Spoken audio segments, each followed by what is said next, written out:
Okay, we got the bizarre death of the Peanut Butter Jelly Time singer. In late 2001, a song was released called Peanut Butter and Jelly by the musical duo The Buckwheat Boys and the producer Chipman. In 2002, the song took the internet by storm. Perhaps it provided the comfort people needed in a post-9/11 world.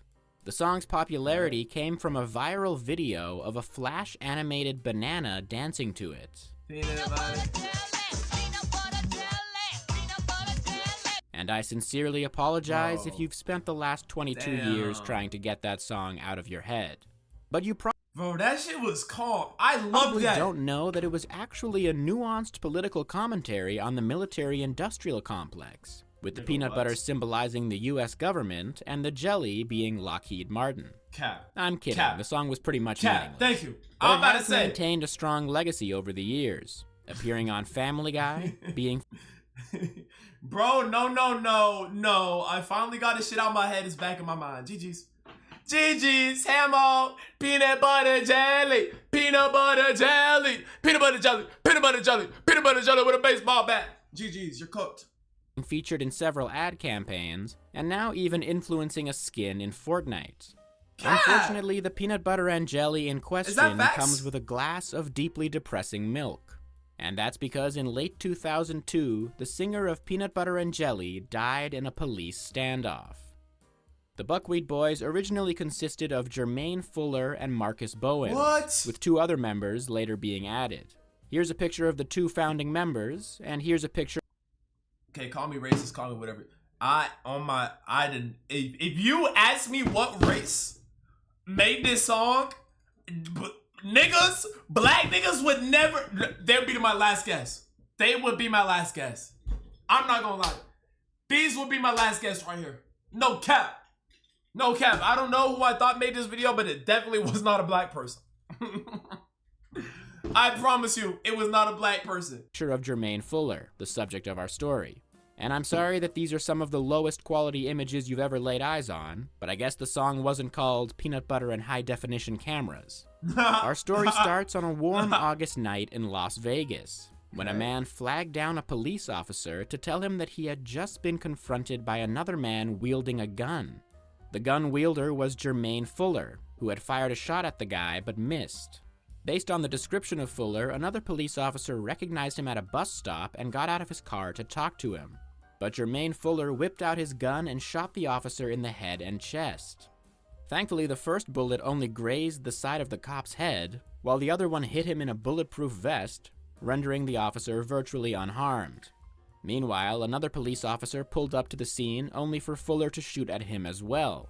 This time, the bullet went through the car's windshield and across the officer's shoulder, reportedly shredding the fabric on the cop's uniform, but leaving him untouched. This might actually be someone that lived GTA IRL. This nigga made Peanut Butter Jelly Time and is now having a shootout with fucking cops.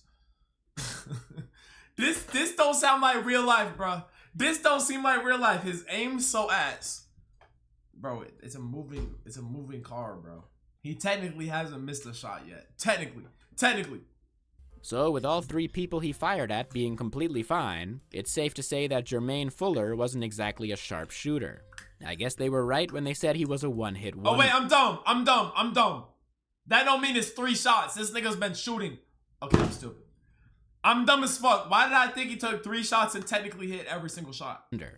Anyway, Jermaine Fuller then made his way over to an apartment complex near the campus of the University of Nevada, Las Vegas. He forced his way into an apartment and took the 2 men living there hostage.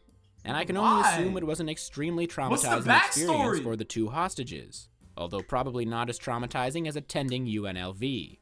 Once the cops realized where Fuller was, they evacuated the entire complex and sent in a SWAT team. And I'm sure everyone living there was thrilled about having to get out of bed in the middle of the night on a Monday because the singer of Peanut Butter Jelly Time was holding their neighbors at gunpoint. And this was when the standoff began. The police surrounded the apartment, but Fuller refused to exit peacefully. After about an hour, the 2 hostages managed to escape by diving out a window.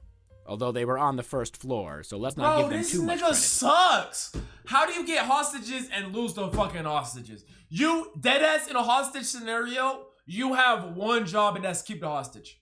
That's their only leverage. Now these niggas are gonna gas the fuck out you. Now these niggas are gonna gas the fuck out you. You're done. G fucking G's. As soon as they know nobody else is in that room, all of the gas grenades, all of the shit's going in there, and they gonna just boom, boom, boom, boom, boom. You feel me? Cooked. He was off that PB&J. And I'm the corny one. And I'm the corny one. Alright. Alright. Here. Even with the hostages being gone, the police still couldn't enter the apartment because Fuller was in there firing shots. He even moved furniture to barricade himself inside. A police negotiator tried convincing him to surrender, but it wasn't working. As strange as this whole thing might seem, it hasn't even reached its weirdest moment. Okay. At some point during the standoff, Jermaine Fuller contacted a local TV news station, perhaps assuming that his story was receiving coverage. But considering this was in Vegas, it probably wasn't even in the top 10 most interesting things happening at that moment. Still, he told the TV station that he had a famous relative who he wanted to talk to. Okay. That relative was his brother-in-law, Calvin Brodus, also known as Snoop Dogg. That's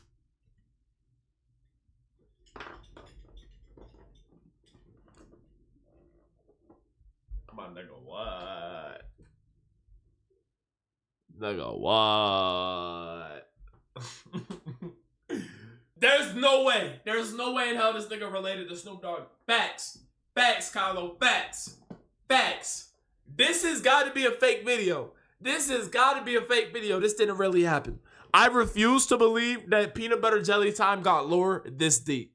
This is, bro, chat, this is Elden Ring level lore right now. That's right, Snoop's wife Shantae is Jermaine Fuller's sister. And Jermaine decided to Wait, like he actually knows Snoop then? He turn to actually knows Snoop Snoop. in his darkest hour, like so many of us have. And the Las Vegas Metropolitan Police Department decided to roll with it.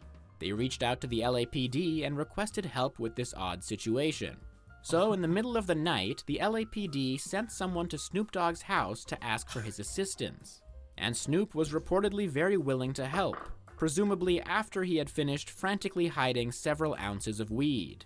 The LAPD put Snoop in touch with the police negotiator, who asked Mr. Dogg to record a message urging his brother-in-law to surrender. This is not real, bro. Snoop This did is exactly not that, real. reportedly telling Jermaine Fuller, "Do what they say. We've got lawyers to take care of this. We'll take care of it." Damn. And the police did manage to get the tape to Damn, wait, that's actually calm.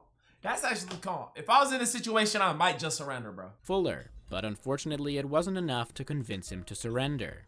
Although I don't know what he expected the tape to say. Maybe he thought Snoop would tell him to sneak out the air vent or something. Around 10 a.m., the SWAT team entered the apartment with tear gas and flashbang. Yeah, what did I tell to you? find Jermaine You're Fuller gassed out. dead of a self-inflicted gunshot wound. Oh, damn. And I'm sure the residents of that apartment were thrilled to be let back in after they had been held at gunpoint, escaped through a window, had their walls shot up, had their furniture used as a barricade, and then had someone shoot themselves inside the apartment. Not to mention that they were still students of UNLV. The sad passing of Jermaine Fuller also marked the end of the Buckwheat Boys, who split up Damn. instead of carrying on without their bandmate. Truly the Damn. Led Zeppelin of their time. There's very little information about the other members, but the archive of their now extinct MySpace page reveals what happened to them. According to the bio, Wait, what the happened? band's co-founder Marcus Bowens, quote, found God, turning into one of Gumbo, Alabama's most respected gospel artists. Okay, that's good. That's good. He could have still made Peanut Butter and Jelly Time. I don't think God got any problem with Peanut Butter Jelly Time.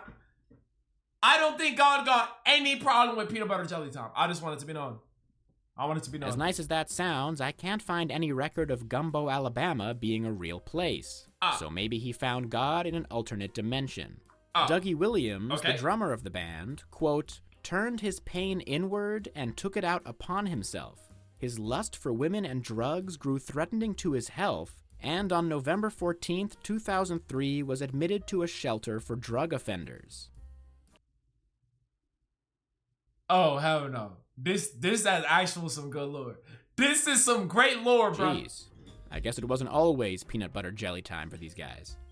But to end on a nice note, the MySpace page said that the keyboardist J.J. O'Neill pursued his dream for music stardom and found his way on stage. J.J. is now headlining his local theater's rendition of Cats. Ah, the paths of life. They may be windy, but they always guide us forward. May we all end up in the places we most belong.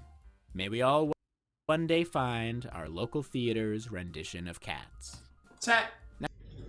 Where do y'all think I belong? Realistically, where do y'all think I belong? Be real, be real. Where do y'all see me in like 15 years? 15 years down the line, where is Stizzy at? I'm gonna ask y'all because obviously y'all are more educated and informed as to me than I am myself. Working at a grocery store and struggling financially. All right, bro. Don't even answer that question, Kyle. Y'all don't gotta answer that question. I set myself up.